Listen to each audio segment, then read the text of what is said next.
New disc, new deleted scenes, new explanations from me. This is the very end of Forest of the Dead, the library story. And Stephen wanted this cut. He just felt, and I can see what he means, he just felt everyone was saying goodbye at great length. It kept on ending.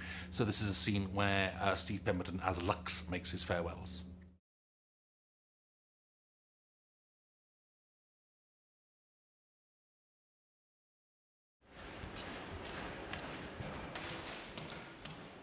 The doors are about to be sealed. You sure you two can find your own way out? Quite sure. Fine, have it your own way. Mr. Lux! Please, no sentiment. I've done something you happen to approve of. You've certainly done something I approve of. That doesn't mean we're required to like each other. As a relief.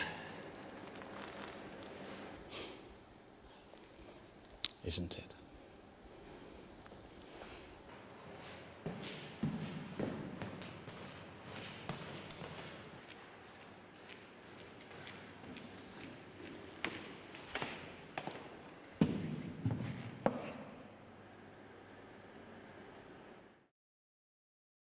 And welcome to the final set of deleted scenes on the final disc. It's a little snippet of Bernard Cribbins. Who doesn't want more Bernard Cribbins? From Turn Left, just an extra bit of dialogue that we cut for time's sake, really, to keep everything moving along, but it's quite sweet.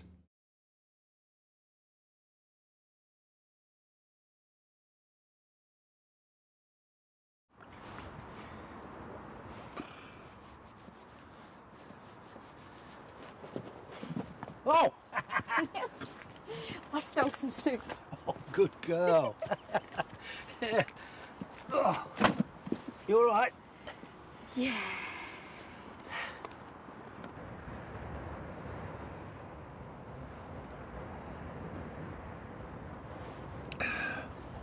You know, we can get a bit of cash if we sold this thing. Don't you dare. How's your stomach? It's not so good. I'm like a farmer attacking a bank. Ruth said last week there's a nurse just outside town in Wetherby. Doesn't charge. I'll be all right.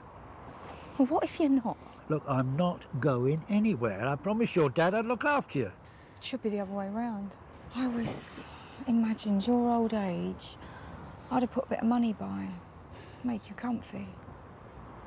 Never did. I'm just useless. And that was a big cut, this one, from episode 13.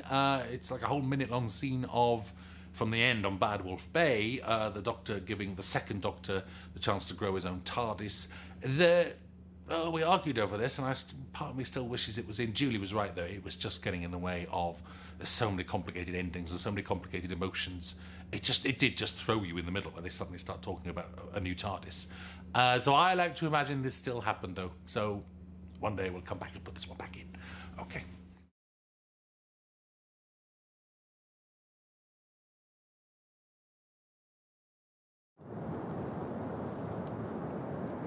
Oh, and don't forget this. This universe was in need of defending. Chunk of TARDIS. Grow your own. That takes thousands of years. No, because... If you shatter-fry the plasmic shell and modify the dimensional stabilizer to a fold-back harmonic of 36.3, you accelerate the growth power by 59. We never thought that. I'm just brilliant. The Doctor. In the TARDIS with Rose Tyler. Just as it should be. What about you? Oh, I'm fine. I've got Madam. Human, the Time Lord brain. Perfect combination. We can travel the universe forever. Best friends. And equals. It's just what Skinny Boy needs. An equal. And this is an alternative and new ending to episode 13. First of all, you get an extra sequence of Donna in the kitchen hearing the TARDIS dematerialise.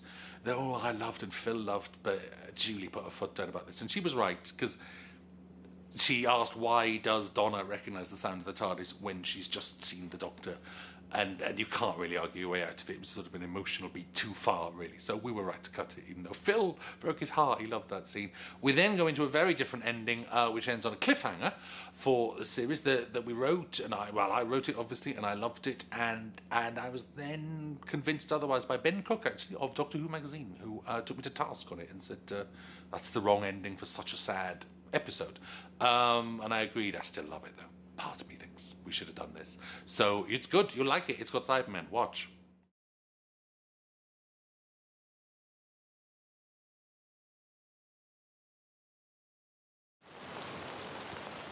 Thank you.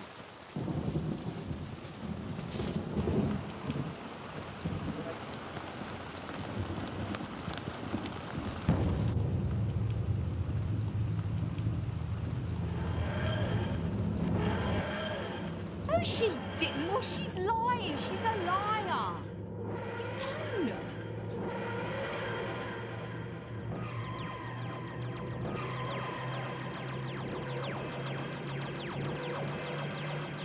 No. No, she didn't.